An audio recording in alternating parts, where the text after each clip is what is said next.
Hey there, how you doing? Charlie Winters here with horse racing tips for Friday the 25th of October, and these selections are purely for Cheltenham racers. So, I'm glad to be back. I've had a couple of days off, feeling refreshed, ready to go. Let's smash that bum makers. Let's not hang around.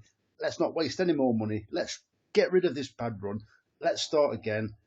And I like the look of these. And the funny thing is, the bigger the price, the more I fancy it. And it's got nothing to do with that saying the bigger the price, the more the certainty or whatever it was, or more you need to put on. No, what I'm saying is my biggest price fancies in this bet, I actually like the look of them more than the smaller prices. However, just to complicate things even more and get myself confused, is it still means I fancy the smaller price ones. I've got a chicken trilling in the background, so hopefully this chicken is then also enjoying the video as much as subscribers are. So if you give me a like, a subscribe, or a share.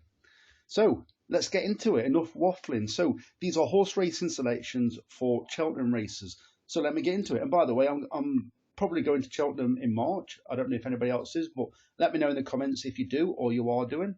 So the bet is 25 pence each way singles, 10 pence each way, lucky 15. It's just a fiver. I'm going to have a decent bet on Saturday. There's some half decent racing, big fields, plenty of football. And I'm going to get stuck in Saturday. Let's keep us like palates relatively dry or clean, whatever you call it.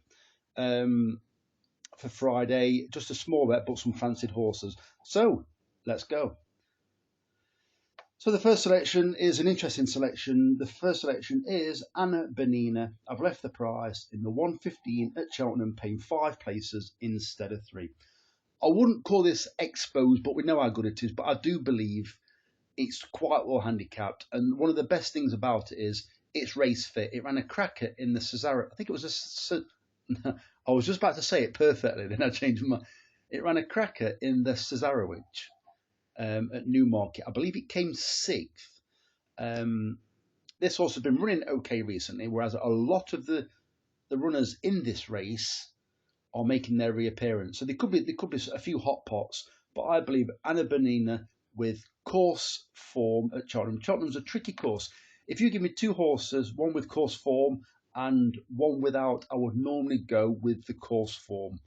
I think it's got a chance. I think it's John McConnell that trains it, and I think his name's Alex Harvey that rides it. I think it used to be called Mr. Alex Harvey, possibly apprentice jockey or amateur jockey, should I say. Yeah, as I said, I think it's got a chance. It was about 8 or 10 to 1, I think. So I've left the price because I think it could be bigger than that. I'm not saying expect 20s, but round about 8 to 14, somewhere around there. There is my nap of the day, and it's purely because I think it's got a right chance. And I think they've got, although the price was stingier than I thought, but that's Sky Bet at this time of night or this time of day, it'll probably drift. But I do believe it'll come back in again. This other horse, I haven't got to it yet. I shall tell you all about it. The next selection is Arlight Sp in the 225 at Cheltenham, paying 4 places instead of 3. So I like my conspiracies. So I was puzzled with Nicky Henderson taking his horses out of Cheltenham just before the Cheltenham Festival. Maybe thought it was unnecessary. Some of his horses were running poorly, and then they never really did anything. I expect them to make a big resurgence at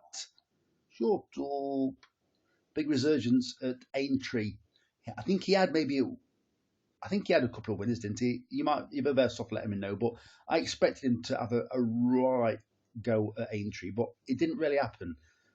Some of his horses did run well, but obviously time's moved on from then. But we're back at Cheltenham, and it's Nicky Henderson again. So this horse was running okay, and then it actually flopped just before they were beginning to scratch their heads about the Nicky Henderson horses. So it was the 24th of February 2023 when this horse ran, and it flopped. And I think, and I'm not sure, I think they couldn't give an excuse why. Well, the horse hasn't ran since. So what's that? January, February, 8 months it's not ran for. It was progressing nicely Would I say it's well handicapped? I'd say they haven't got to the bottom of it yet. I don't think, but it is handicapped up to what it's done so far. So currently, it's got to improve to win. Definitely improvement to win. I think it's also got to improve to run a place. But I think it's got the chance of doing that. It ran at Kempton last time, I think, when it disappointed. Sure, me. The chicken's trilling. Anyway, I'm sure you're sick and tired of hearing about chicken trilling. Um, so yeah, it's got a chance. It disappointed at Kempton, so but as we know, Kempton's completely different to Cheltenham. So I'm hoping for a turnaround. I'm hoping for the Nicky Henderson horses to run well, especially this one, and let's see what happens. So the third selection is the nap of the day, and it is Wick Green at 22 to 1. I don't think it's a fantastic price, but we'll see. I took the price anyway. In the 335 at Cheltenham, paying 6 places instead of 4. Well, I was going to show you the other horse that I fancied to start off with, but I've gone off it. I'll tell you what it was. It was the Christian Williams horse. I like the look of it, but I don't believe this is the race they're going for with that horse. I can't remember what it's called. It doesn't really matter because I'm not tipping it. Gina Andrews rides that horse. And so what's happened with the other horse? And what normally happens is when I change my mind and pick another horse, it's normally the other one that runs better. But I don't want to say too much. So the other horse, the Christian Williams horse, it's ran okay since it's had it. It's absolutely hacked up once at Perth. It's okay on good to soft ground, but it was trained by Neil Holland. I think it was about 18 months ago. And it was running over 3 mile 6, and it ran a decent race in a 3 mile 6 race.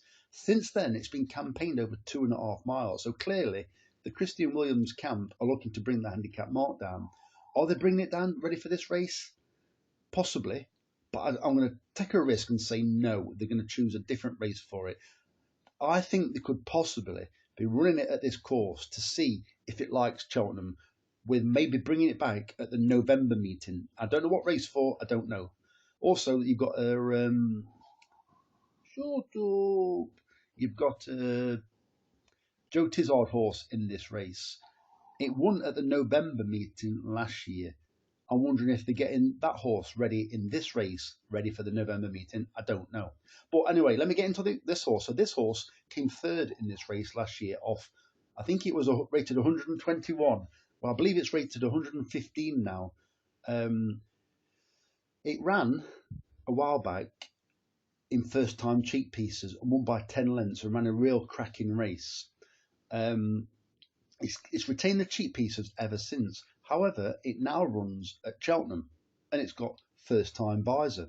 Well, this horse, and I do like the angle of it, this horse does like to race prominently. I do like the fact that it's got a visor on, and also to concentrate or kick it up the backside. And I do also like the fact that it's run 3 times at Cheltenham. It's run once over the cross country, which is it's a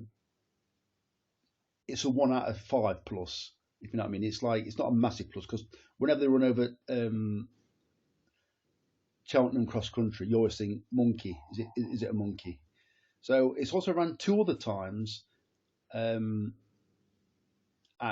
Cheltenham and ran well both times. As I said, came third in this race, and maybe it ran at the November meeting. I'm not sure. I didn't really look too much about what the other meeting was, but I noticed it came third in this race last year. I've got a funny feeling it might have been 9 to 1 that day, but I could be completely wrong. It doesn't matter. But it's 22 to 1 in this race, and it's fit, so I think it's got a right chance. So Ben Paulin actually does quite well at Cheltenham. I do like the trainer. It's got a number of runners tomorrow as well. I think it's also got one horse that's close on being favourite. But anyway, these are the 3 horses, and Wick Green is currently my most fancied horse of the day. And finally, here comes here comes Georgie at 10 to 1 in the 4:45 at Cheltenham, paying 4 places instead of 3. This trainer had a winner the other day, and it absolutely hiked up. I think it was at Southwell. Was it? Seems a bit odd. Anyway, he had a winner the other day. Patrick Neville did, no, it didn't. It won at Catterick. A horse trained by him won at Catterick, and it won really easily I think it was soft or heavy ground that day. So for those of you that have been subscribed to the channel for a long time, I don't know if you can remember back, but a couple of years ago, Patrick Neville had runners at Catterick, and there was a 3-runner race where he'd got 2 in it, and the other one was the favourite, which wasn't his. And I actually tipped the outsider, and we got the forecast up, and I think we actually got 3 out of 4 that day because it made several £100, and I could have cashed out for a very nice sum if I'd have got home in time. But we still had a huge profit. I don't know if I remember that day, but it was a Patrick Neville at Catterick who made a right day. Well, those days don't happen too often, but yeah. So this horse, I haven't even looked at the form. I'll be honest. I like Patrick Neville when he takes his horses either to the big courses or a well handicapped horse in a big race. So I've just added it. I haven't even looked at the form. So if you fancy any of these horses, do so at your back them at your own risk, but at least have a look at them for yourself and see what you think. And if you do agree with me, let me know in the comments because I always find it interesting on other people's takes. So I wish the very best of luck. And give me a like or a subscribe. I'd really appreciate it. Charlie Winters, over and out. Cheers, mate.